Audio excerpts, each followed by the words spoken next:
Arts and Adventure summits the airwaves. This is the Ogden Arts and Adventure Show with Oberndorfer and Long. I'm R. Brandon Long, along with Todd Oberndorfer. We are your hosts for the greatest arts and adventure podcast in all the land. I'm going to say probably the universe. So joining us today, we have in the corner, which nobody puts Brett in a corner, Brett Walker, correct? Yes. Brett Yep. Walker, brewer, head brewer, yep. UTOG. And then I don't know if what do we call you, Carson? The founder? Yeah, founder. Owner. Owner. Do you call yourself CEO?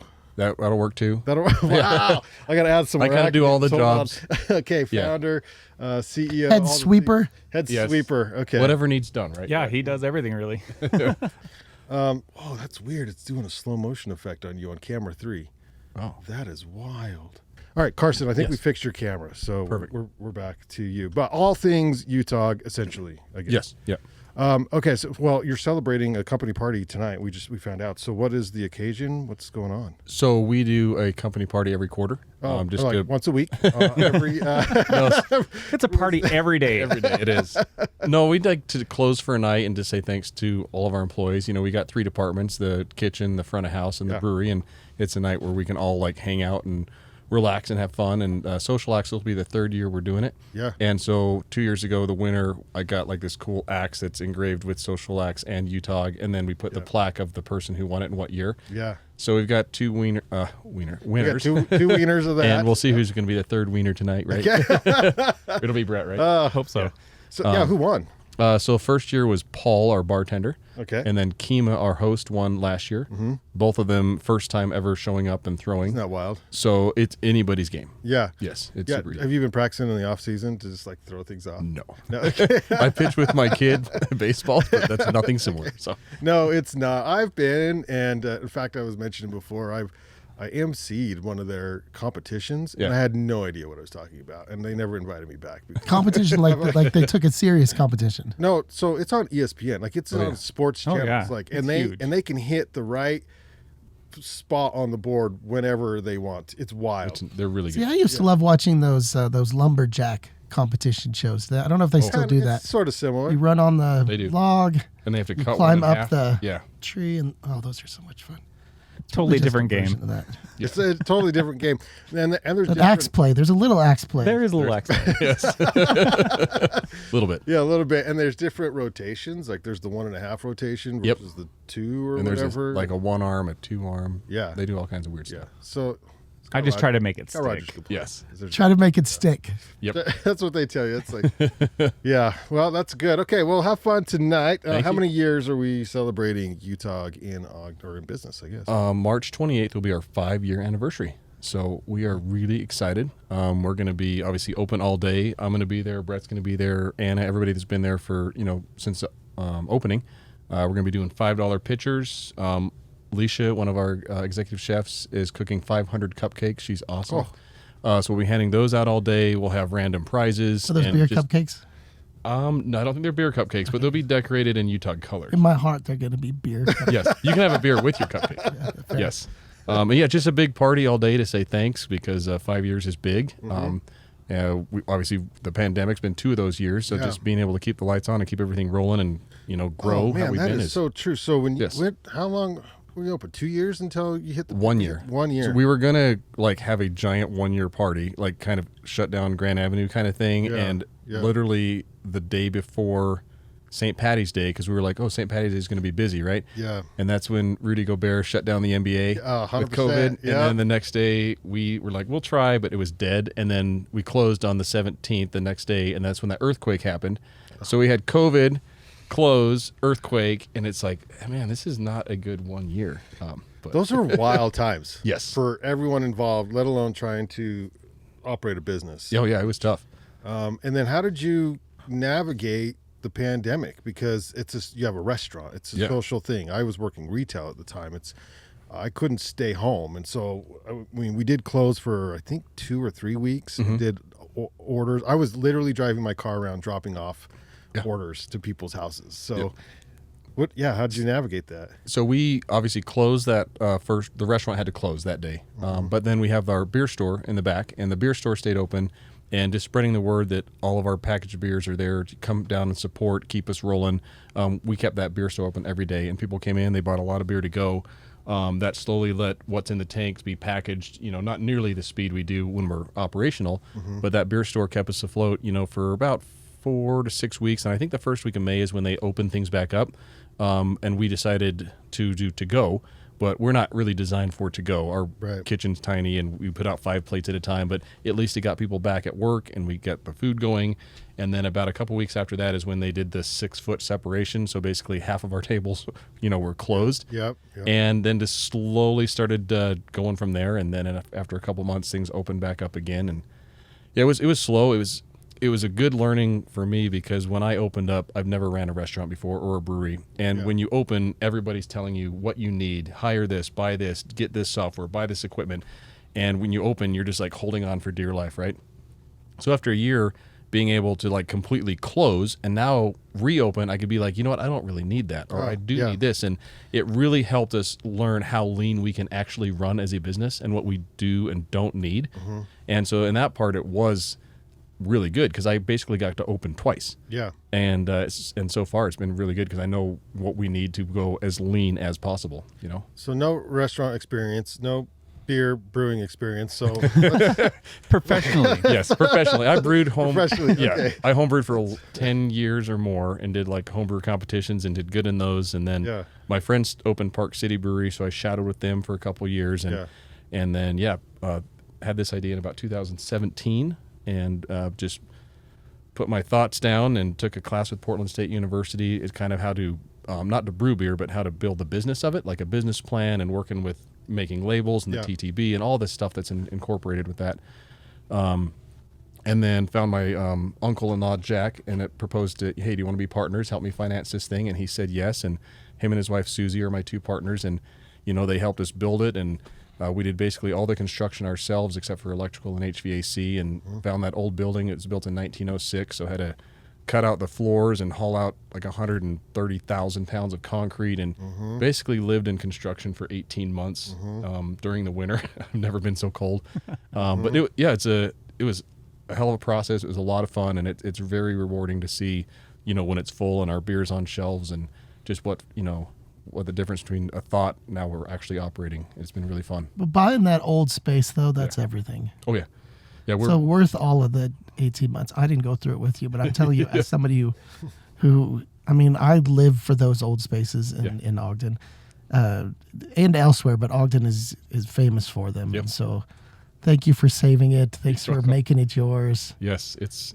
Yeah, what was the real estate agent like when they're showing you the space? Like, okay, well, we got this space. I don't know. So we rent it. So I wish I owned it, but we do rent it. But the landlord is very nice in seeing my vision and seeing what the potential of the building could be, and taking a giant saw to the floor and cutting out that and making it usable space for what my vision was. Yeah. But yeah, it's just amazing what that building's gone through and what it is now, and the 2 floors above us is still open, so we don't know what's going to happen there. But that history of that building is just amazing to me. Yeah. Just being able to work in there. Yeah, walk us through some of the history. Can we do that? You can be talking on that. Yeah. So the building, since it's so old, it was back to when World War I, they were building or making all the uniforms for the war, and we were right on the train line, so they would send out all the uniforms for World War I, World War II. World War I?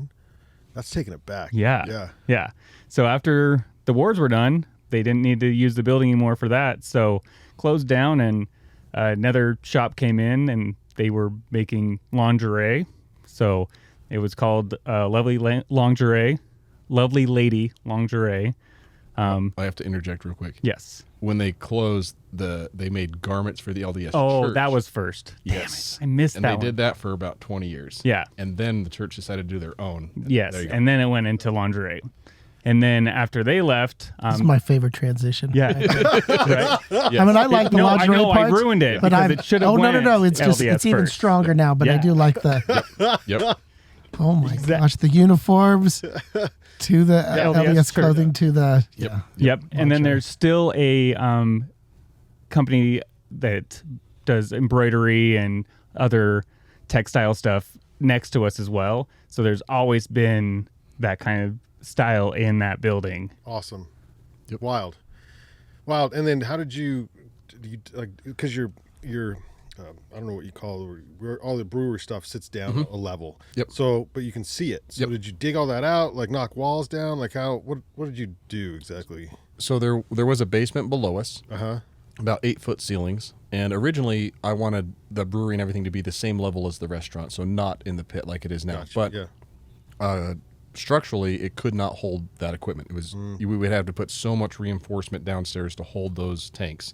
So one of the guys, a contractor there, is like, "Why don't we just cut the floor, pour a new subfloor? We can angle it like you need for breweries, to go to the trench drains." And we're like, "That's not a bad idea." So we talked to an architect and a structural engineer, and they said, yeah, that could work. And that's why we did it, so that the weight of all those tanks are sitting on the actual ground. Yeah. And then it also really made it awesome to be able to have a bird eye view of the brewery. Oh, I love it. Yeah. I love looking down into it. Yeah. Did it add any what's the word?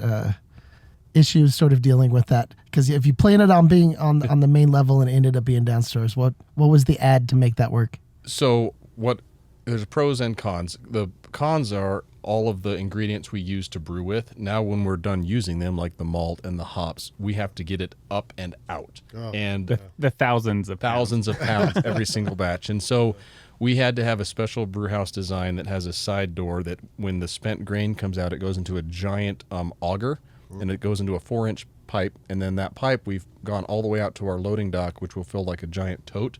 And then the farmers come and get that. So that's how we get all of the grain out. And then we have to have process piping to transfer our finished product up into our canning line. When you have a packaged beer and it's in the bright tank, that's the last home of the beer before it goes into either a keg or a can. That's where it gets the carbonation. That's why it's called bright. And it also helps the clarity. That's really why it's called bright. But you want to have your packaging line right next to that. The shorter the distance, the better. We have to push it almost, I think, 37 to 42 feet. And as the beer travels, it gets warmer, and every time it changes in elevation, the pressure changes just enough. So it made our canning situation difficult at the beginning to dial it in. We're good now, but it was just a lot of little things that we had to learn over time. So those are probably the two biggest: getting out the spent items and then packaging, having to push that beer so far. But now it's a unique facility. It's very unique. Tours are awesome. Yeah, tours are fun down there. Yeah, it's amazing when people come and we get to explain the process, and they're like, "Man, you fit all of this right here," and it's like, "Yes." Yeah. Where'd you get your name? So I originally wanted to be called Traverse Brewing Company, because if you live in Utah, you're traversing everywhere, whether you're driving, skiing, hiking. And so I'm like going down the road with Traverse, and I start working with artists to get logos, and then I go to get my trademark, and I found out that Traverse City, Michigan is spelled the exact same way, and there's about 12 different breweries that say Traverse, so there is no way to ever get a copyright. And so I'm like, dang it, I really like that. And one of the artists just grabbed Utah and Ogden and put UTOG in one of the random little things. And I was taking the trademark class at the same time, and you can't copyright Mount Ogden or Utah Beer Company because they're so common. Yeah. But they're like, if you make up your own word, it's yours.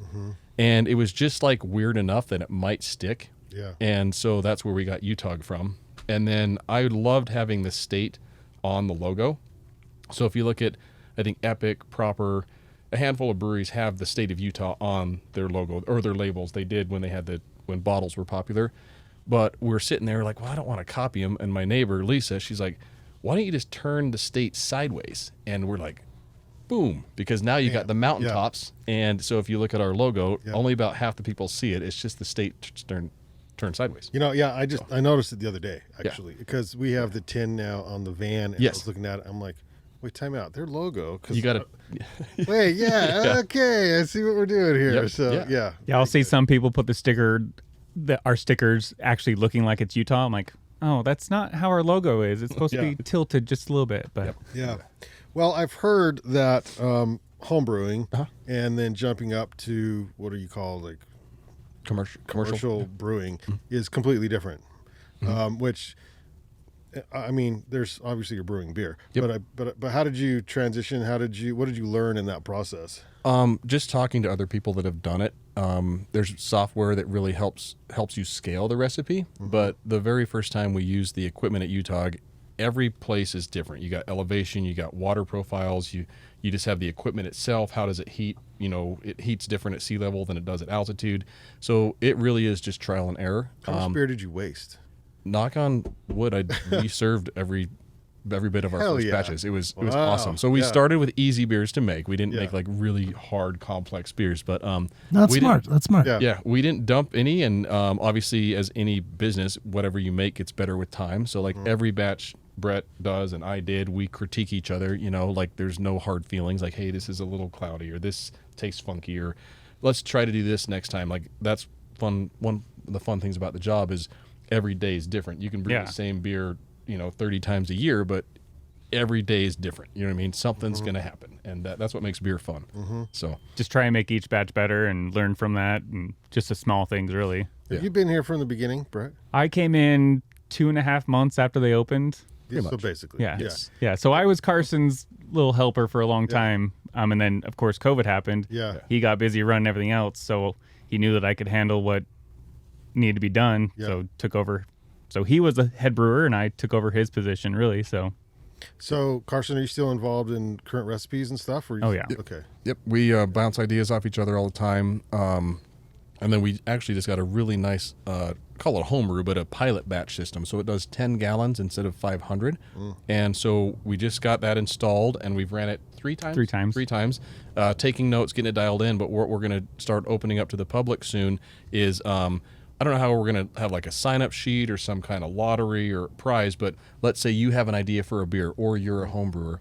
You say, you get a day with UTOG. So you come down, you design your beer with Brett and I, you brew it with us, you watch it ferment, and then we put it in a keg, and now it's on draft at UTOG, so you and your friends can come down and try it. I think Todd wants a Van Sessions brown. Okay. But We've talked about that for a while. We have talked about that. It is definitely part of the culture of this show. Nice. 14 years. And so, that sounds actually like a great idea. And it sounds like what an interesting program, too. Yeah.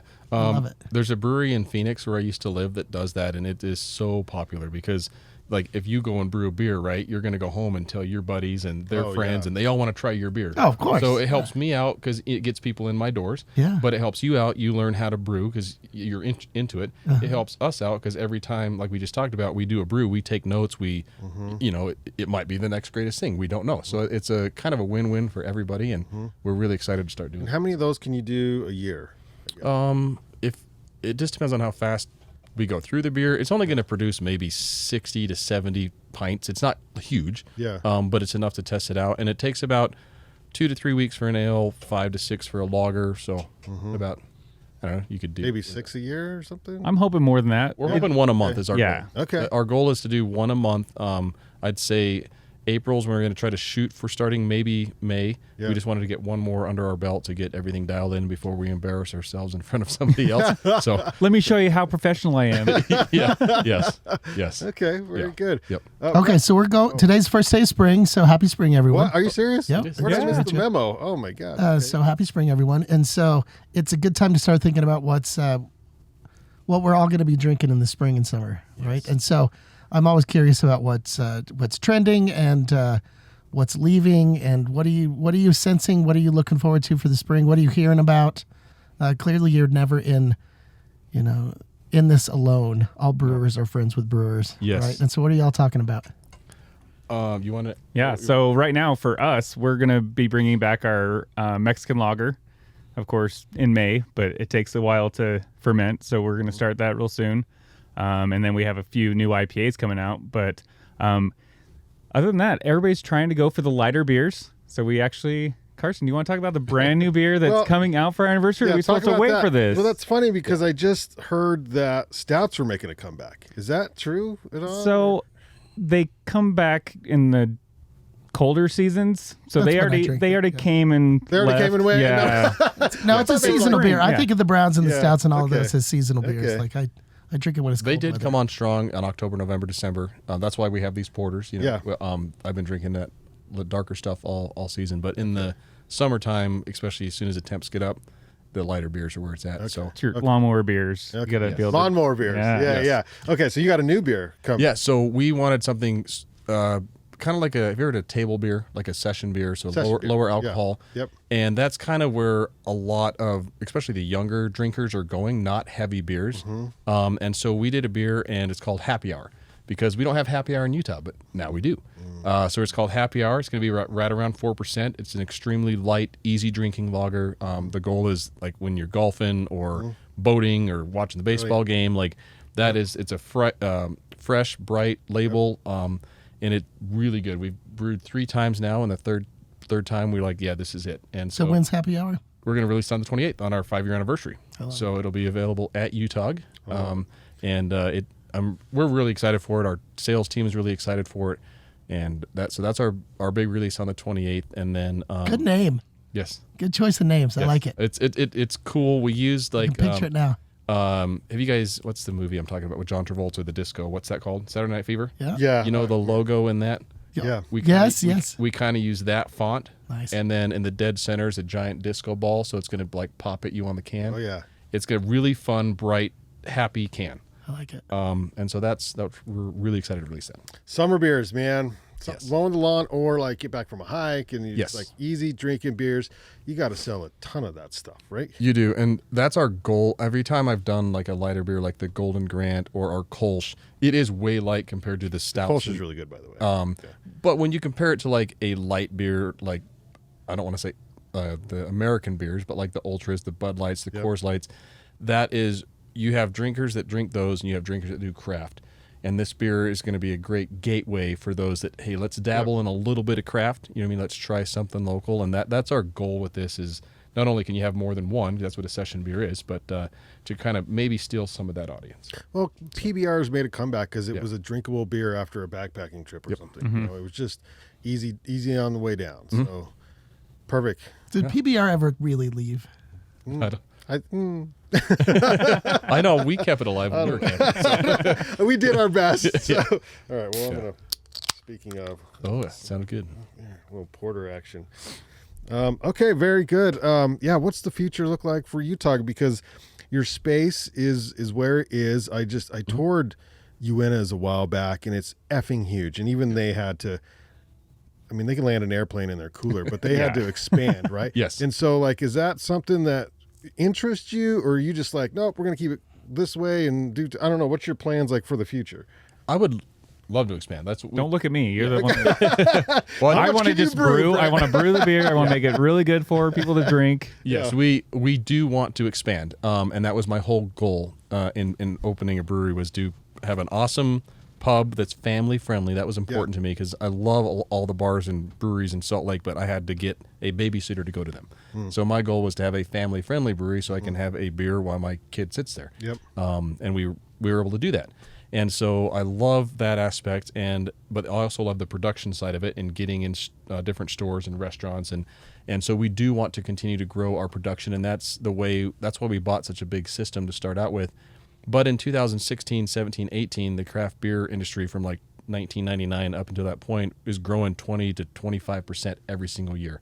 After COVID, it's gone down to like 8, and then last year was the first time where craft actually went down a little bit. So it's made everybody in the industry kind of, what are we going to do now? It's not lighting off like a rocket ship like it did for 20 years. So our goal is, yes, to still expand. Do you know why that happened?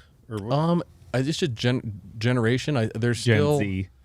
They're smoking a lot. Yeah. well, when And we went- can't add THC to our stuff. Oh, we cannot. Just listening to and reading. We asked. we went to a class last year. We went to a class. It's not there. I just a combination of people. There's still as much alcohol being sold in the U.S., but less of that is craft. So the seltzers, the vodkas, that kind of seltzers took off. that seem lighter. They're slowing down now. They definitely spiked. But I think there's a combination of something lighter that people think are healthier, even though it's still alcohol. But I think it's all this. Everything just goes in waves, and beer is not going away at all. So I think those that are still brewing and want to mass produce have to find a way to keep that product fresh and appealing to a larger generation, because I know those of us that are like around 40 have no problem buying any craft beer because kind of we grew up with that, right? But the younger ones, they didn't really grow up seeking breweries. We kind of, how do we get back in front of them? And I think that's a goal a lot of breweries are looking at right now is how do we get those 25 to 32 to 35-year-olds that didn't grow up with the brewery explosion that we did. How do we get that? So, where are you from? I'm from Layton, Utah. Yeah, but Yeah. you moved away then? Where'd you Yeah, I moved in 2003 to go to flight school in Florida. Oh, And then where in Florida? in Daytona Beach. Okay. So did a year in Daytona and a year in New Smyrna. Okay. So Well, my Yeah. in-laws live in Pensacola because my brother-in-law went to flight school there, and because he's a Navy pilot. And visiting the town there, my first time there. Of course, he's in the Navy, and they just and they're pilots, so they think they're all Yes. that in a bag of Doritos, right? But they, he took us brew hopping through all the different breweries in Pensacola, and it reminded me so much of Ogden and 25th Street, and because they're all really old buildings. Yep. And they're just refurbished, and I thought, man, Ogden and Pensacola has a lot of, because it's a small town, but big, but like old, and then all these cool buildings that were just made into breweries. And so I didn't know what other towns you'd visited and stuff, or like if you've done brew tours across the state. Tell us about your R&D. How did you research all this stuff? So I was a commercial pilot, and I am again now. But I from 2005 till 16, I basically have been to a brewery in every single state in the country. Well, hell, if you can fly to them, Yes. let's go. It makes it a lot easier, right? So that was my, the 12 years I was doing that, I would always, on my overnights, if I had enough time, to go visit the local brewery. Yeah. And I'd try their beers. I would hopefully talk to their people. I'd look at their layout and just made mental notes of what I like and what I don't like. And then moving around the country, I lived in Omaha for 4 years. My wife went to medical school there. We lived in Phoenix for another 4 for residency. And being able to see what other states do with their breweries and restaurants. We came back to Utah in 2014, and I'd been used to what Arizona has and what Nebraska has and what I see in all my overnights, and Ogden was lacking. I mean, we had one brewery, Roosters is awesome, but we had one brewery for 700,000 people, north of Kaysville. Yeah. So I'm like, thank God Talisman opened. Yeah. And then we opened just after them, and there's room for 7 more, like at least. And so that was my big thought process is, we need more than 1, 2, 3, 4, or 5. Like let's keep it rolling. I didn't know. Choices. I didn't know that. Yeah, choices. Because People like choices. I thought like coffee shops were overrun 15 years ago, and apparently not, because they just keep opening more coffee shops, and more corners. I'm like, I guess the same was with breweries. You could open more, and people, because when you go out to eat, you want to try different food, you want to try different beers. You might like this environment better than the other. Mine allows kids, maybe the other one doesn't. Whatever fits your cup of tea. That's, people want options, and when I moved back in 2014, we had one, and so I hope more breweries keep coming in and help Ogden grow, and that was one of my goals. So, Todd, you want a Banyan brewery anytime soon? Not the full brewery. I think a brew is not a bad idea, though. I would do maybe a restaurant and carry someone else's beer, like a Banyan rum. I do a rum bar, is what I would. Oh, do. rum have bar. talked There you about go. Yeah, I would go there. yeah, okay. I'd be part of that. do you have any hookups on rum barrels?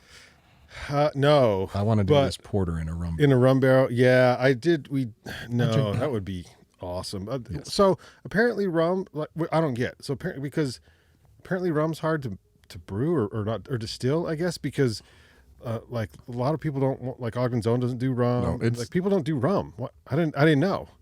You probably. I don't know distilling side. Nope. I don't know that much either. I just know you're right. Not a lot of places do a rum. Yeah. Like, it's very select, and those that do it well. So I just thought if the fucking pirates could do it, like, what are we, like, No, if the pirates could drink it. all you need Yes. is the sugar cane, right? Like, what are we doing? But it's so funny because I love Captain. I still drink Captain. It's my rum. Yeah. And You're then fancy. He's fancy. Well, that's just it. I tried to get really fancy, and I downloaded a rum app, and it Really? like tells you like all the different kind of rums. You can actually you try them and you rate them and you add them to your little thing, right? So how'd Yeah. your favorite one rate? Not good. Not good. It basically said, "You're a frat boy." Okay. I'm like, no, there's no way. So awesome. But I can sip it, and I can Yeah. taste the notes and the vanilla and the clover. Like it's really, really good. And I'll taste these other rums, and it's like they're just really strong. I think. And I'm like, wow, I can't believe people drink these things. Yes. Yeah. So anyway, that's my rum story. That's cool. But the rums, I still drink Captain, even though it's got like a 3.5 out of 5 stars or whatever. Well, I'm glad you're still tasting around. Though. Yeah. I am still tasting around. Yeah, I takes I time try to to collect get to rums know. when I find new ones, which is hard to do in Utah. Oh, yeah, you can't do it. But if we go out of state and like we just went to Vegas and I was looking at all of their rum options and stuff because it's hard to do. But so speaking of expanding, how do you do that? How do you get? I know you got Brett, but you have and Mike who's not here, but you have sales managers who. I know their job is to get you on shelves in grocery stores and things. Yes. And then how do you get distribution elsewhere? So getting in front of those that make decisions at the big places like Kroger or Walmart's or Target's is the hard thing. Is you've got, thousands of breweries. You worked at Slackwater. How many beer choices did you have to order from? Hundreds. So many. Yes. So Yeah. all of those people are also talking to all the big boys. Right. And how do you make your product sound special is the hardest thing. And getting... So what's your pitch? Well, I don't want to overplay the word local, but they do kind of see that if they sell... it is on the can, for God's sake. Yes. It's like UTOG, and then, the other one I had, I don't know where it went.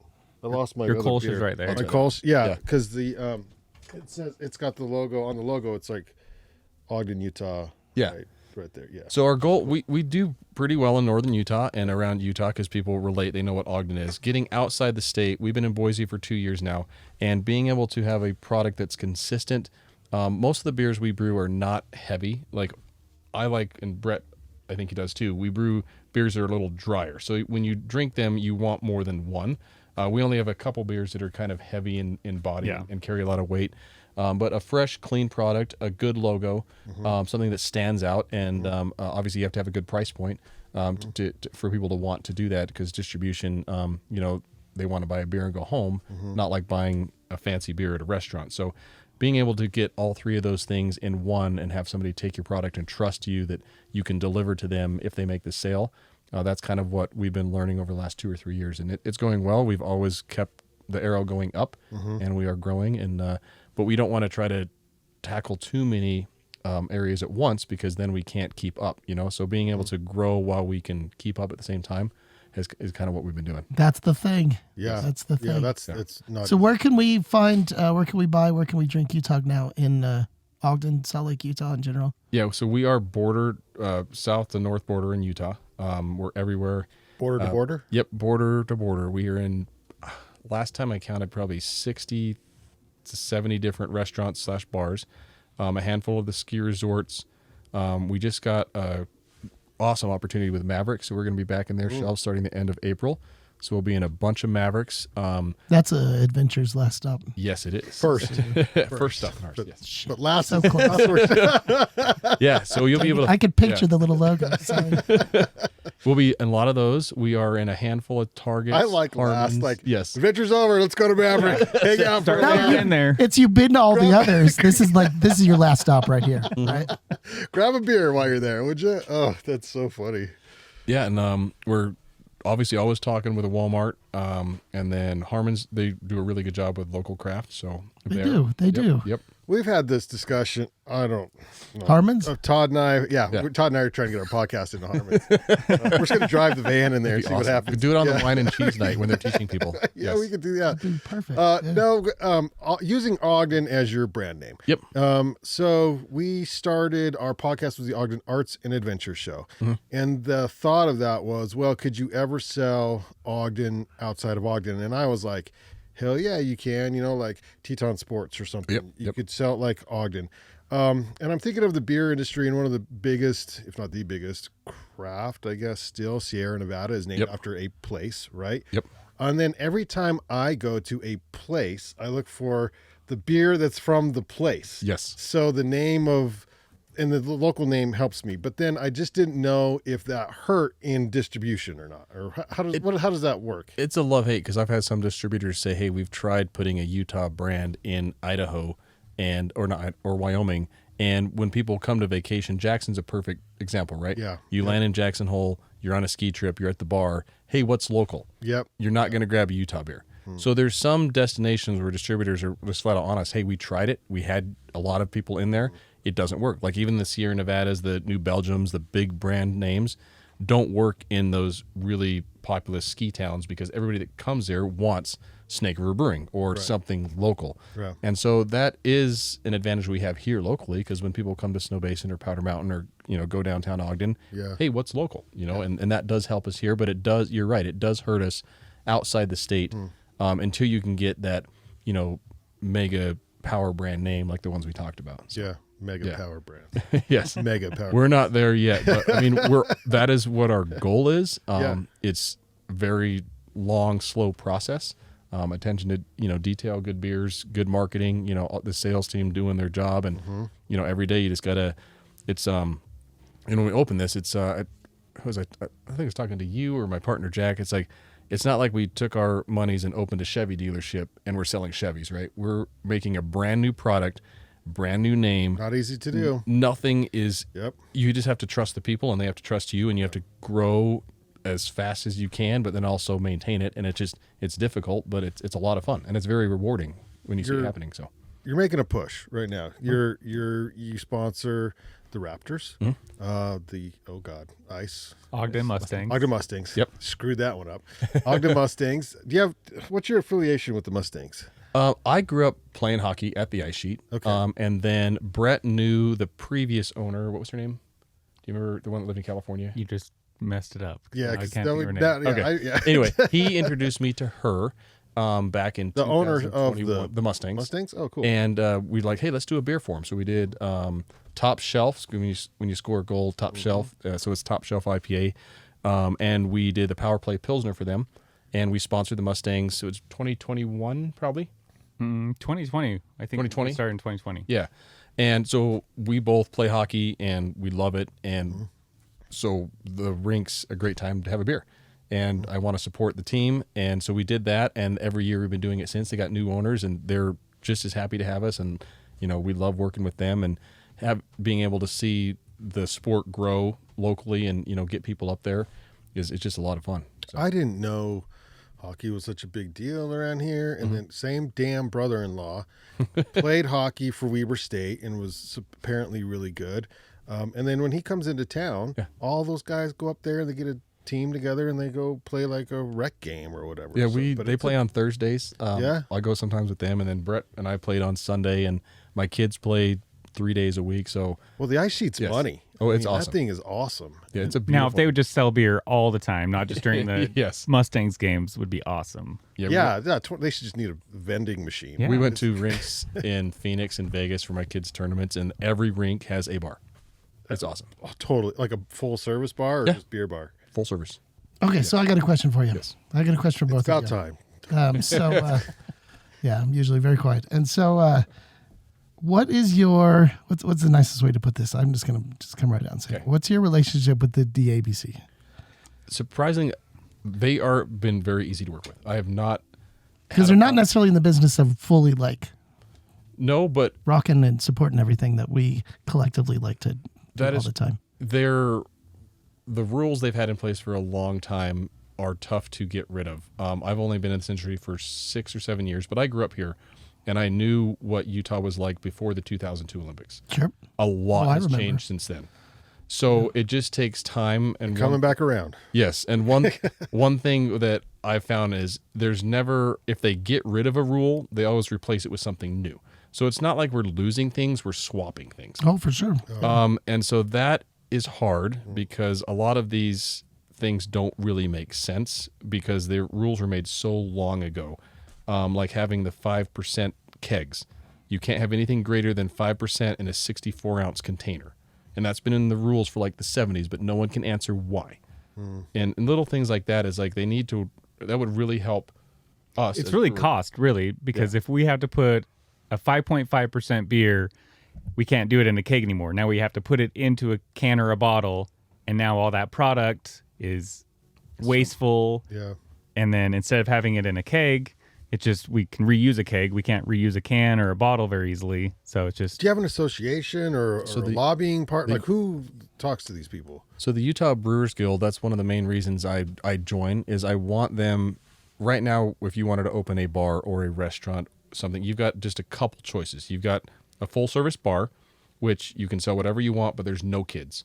You can have a tavern, which is no children, and you can only sell 5% beer or less. Or you can have a full-service restaurant where you can sell whatever you want, but only 30% of your sales can be from alcohol. 70% has to be from food, and you can have kids.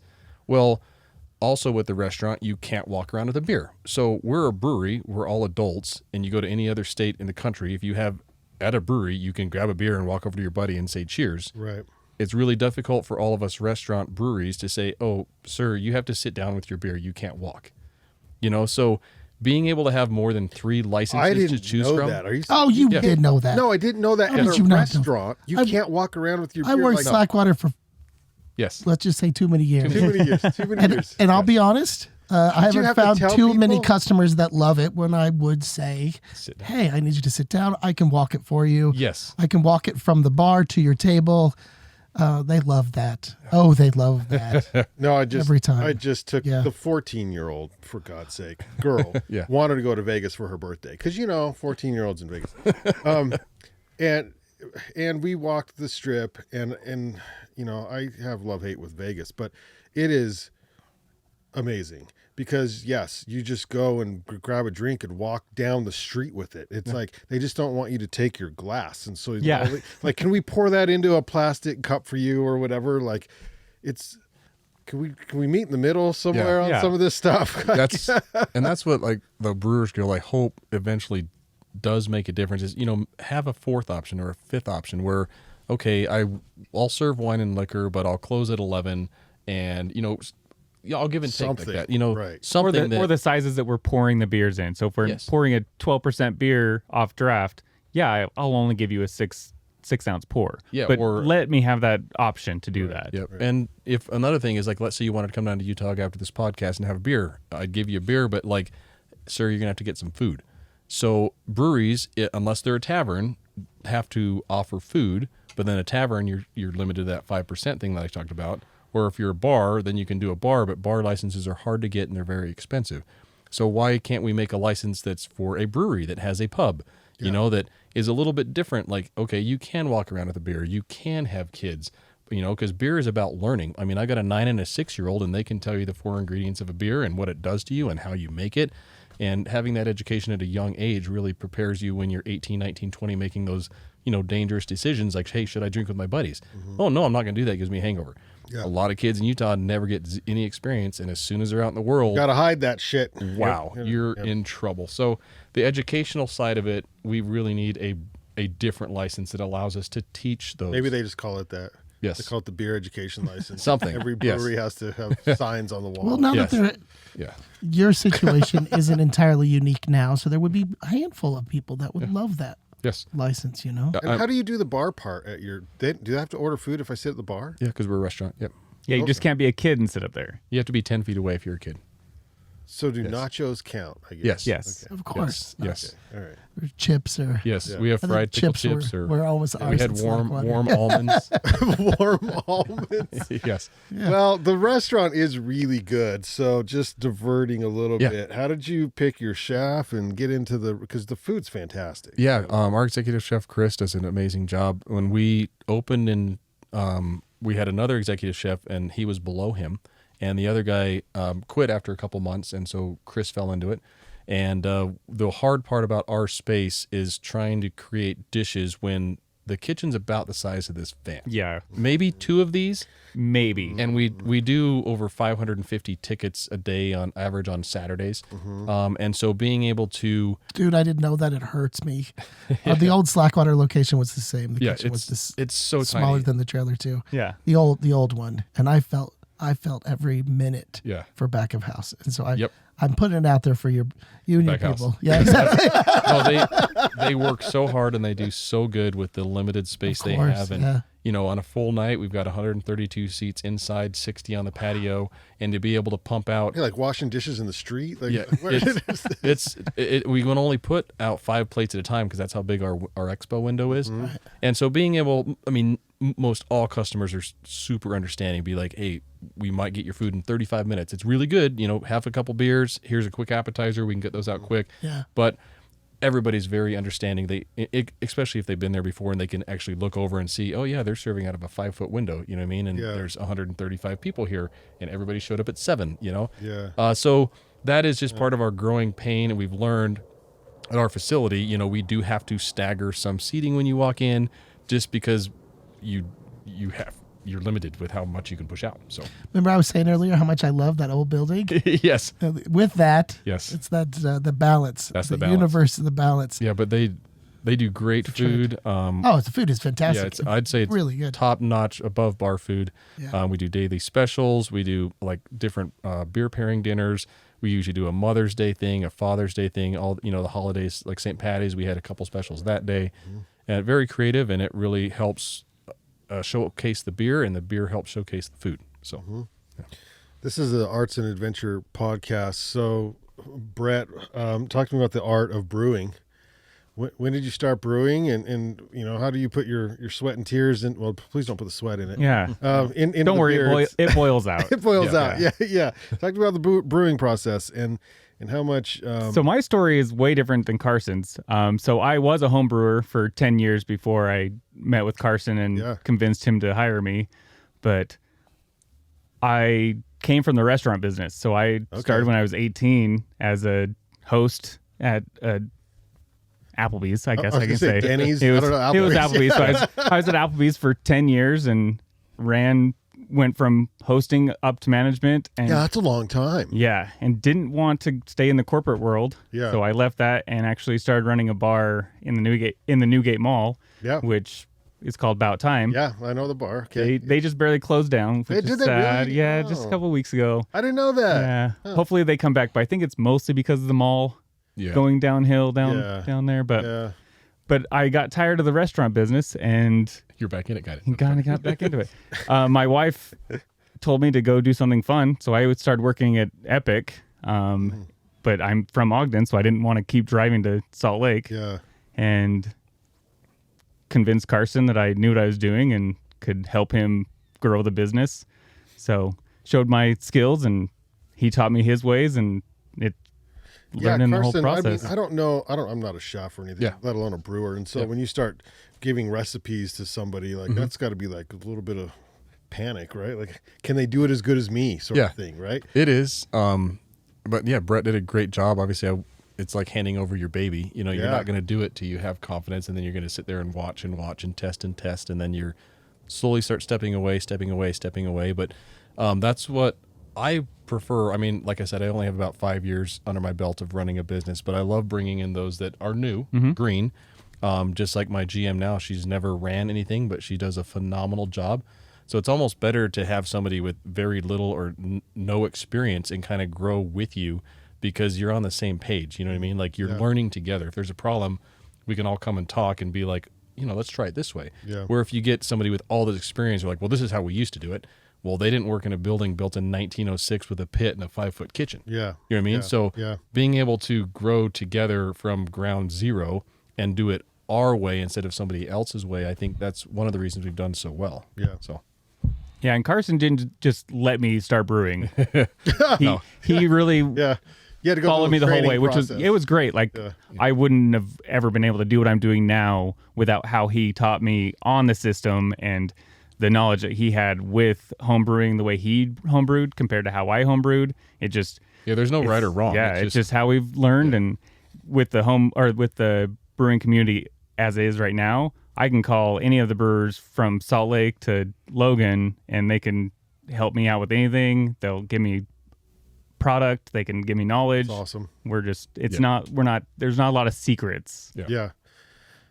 Or are there? There are. We're not telling you what those secrets are. Yes. Well, we want to say thank you for sponsoring Van Sessions. Yeah. Thank you so much for the opportunity too. Huge deal for us. It's something that it was a labor of love for years.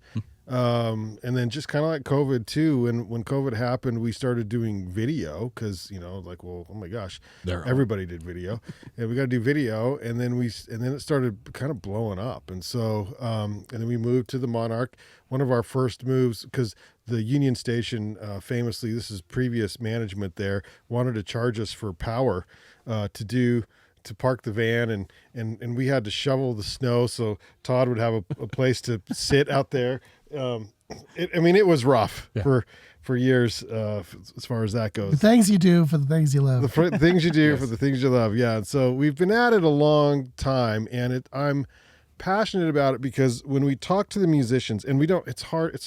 That's a hard gig there to be a professional musician. I don't really know that or getting your start as a musician. Yeah, I mean, it is wild. And then we had a bar that was all ages that not a bar, but I guess was it a bar? I don't think, but it's a venue that closed down.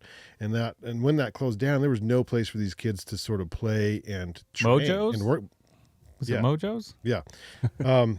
Brett was a drummer for a Yeah. Yeah. So when that closed, there was nowhere to go. And that's why we have like Shane Osgothorpe of The Proper Way, who says van sessions is the best thing outside, even better than O-Foam, because these kids don't have a place to practice and do the thing. That said, we got standards. So Todd books everything, and Todd's got some standards, and we're out months, like That's sick. 6 months or so to get on the show now, because you can't. But that doesn't mean if you're a new band you can't make it. You just got to send us what you're doing to make sure you're good. It's like the quality of your beer. You gotta be picky. Start to have a standard. Gotta have a standard. Exactly. Plus, it also gives bands an opportunity, and we've had a few that have followed the show now because we've been doing it for 7-8 years. That show, I think. We're going on year 8. Yeah. 8 years. So that it's not like they became musicians for van sessions, but they have been like practicing and getting better. And they changed bands, and they have always had the sight in mind of performing on this local van session show. And so we had 1 or 2 last year, and I'll tell you what, it feels good. That's so cool. Yeah. It feels good that we have the opportunity and then we're not going anywhere so that they can continue to get better. But that they also took, our notes, which was essentially, keep doing what you're doing and come hang out with us. Yes, yeah. Well, what it is, it's a family that's been created with all of these years of musicians. And so many of these bands and individual musicians will come and watch and support and take notes and get better essentially through relationships, maybe get some other gigs. And so it has been a trip. It has been a trip. But we are definitely at that point where we're out almost through September of this year. Nice. That's Cool. Yeah. And Logan congrats. has a good scene. Provo Orm has a good scene. Ogden does not have a good, or has a good music scene, and the lack of a venue is a big problem there. And so Van Sessions is filling the gap a little bit. But I asked the question for years, how do you guys break, how the hell do you get, how do you go from playing in Ogden to, because there's the internet and all this kind of stuff now, and no one really has a good answer. They're like, well, we just play music, and I'm like, okay, so then that way, when at least the fact that we video record it and we give them 5-6 videos that they can use to send people to help them book gigs, it really helps give them a platform to send to other people and stuff. And so it's a good step for a lot of bands, but we're getting, like Todd said, a lot of the bands that are some of the better bands in the state are now doing specific sets for van sessions. They know they've got the date, and they're really, really good bands, and they're like, okay, we're going to do this. We're going to. That's cool. Because they know it's being videoed, and they know they better perform and play their best. And so, anyway, thanks so much for sponsoring the show. Welcome. I love it. It keeps getting better. Yeah. Thanks for having us. It's a really cool thing you guys are doing. Awesome. Thanks so much. Todd, did you have any arts news? I do. Quick update on, speaking of Salt Lake City, I work with the Salt Lake City Arts Council and run a gallery named Finch Lane Gallery down in Salt Lake. And so we have a brand new show. The opening reception was this past Friday, very well attended. It is 2 artists named Downey Doxy Williams and Laura Sharp Wilson. Really good stuff. It's a great spring show. So if you're, just like me, because now that it is officially spring, Yes. I like winter, but I mostly love spring. So this is a great spring show for us. And then a quick heads up, the call for entries for exhibitions for 2025. So I'm currently booked through 2024 in the gallery. So for 2025 is March 25th. So that's next Monday. So if you hear this and you're thinking about showing your work down in Salt Lake, you just have to be an artist in Utah. Look up saltlakearts.org. So you'll find all the information that you need, or reach out to me. Awesome. Cool. I am DJing. God, Lord help me. The Turn and Burn up at Powder Mountain. So, and by DJ, loose terms, I'm just playing some good music. I got to go home and work on my transitions tonight. So, So you got the little foghorn? I got. Yeah, I have one of those here, one of those buttons here. But That's awesome. Turn and Burn's coming, and then they do a second race, and I can't remember the name of that one either. For those who like to tele-ski. So, but they're going to use the same course as the Turn and Burn. And the Turn and Burn is for snowboarders, and it's like a slalom course essentially for up at Powder Mountain. So that is the 30th, and then the following Saturday, I believe it's April 6th, is the tele-ski one. So if anyone is out there who really wants to. And it's listen, it's a competition, but really, is it really? It's basically a party all day. That's awesome. So I'll be DJing those two events. Come say hi if you're in the area. So I want to say thanks again to both of y'all, Carson and Brett, for coming in. Carson, I appreciate getting to know you better. Yeah. Brett, there was something I was going to ask you, and now I don't remember. But that's what I was going to say. It was catch Brett on. You got little updates once a week or once a month or something on your. We try to do beers with Brett. We're going to try and do them beers with Brett. once a month. We'll try and get them out there. But yeah, if you have any questions about beer or about UTOG, just shoot us a message on the socials, really, and we'll get back to you and do some videos about it. Beers with Brett. Yeah. See, you podcast and don't even know. Yeah. Thank you to Banyan One. That is this trailer here for powering today's episode of the Ogden Arts and Adventure Show. You can listen and subscribe to Ogden Arts and Adventure on YouTube. Look for us on Facebook, Instagram, Apple Podcasts, Spotify, and thebanyancollective.com. If you want to be on the show, you can DM us on Instagram at Ogden Adventure. We'll take you out with some van sessions. This is a song called Regroup from Bad Luck Brigade recorded. They're so good. I know. He is so good. Yeah. It's like a little Beastie Boys, little Mixmaster rap. Oh, gosh, I've been listening to this over and over and over. No, he's phenomenal. So this is Regroup by Bad Luck Brigade as recorded on Van Sessions. We'll see you on the next Ogden Arts and Adventure Show.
So I stay smart with no brains. So to tell true with fuck tongues.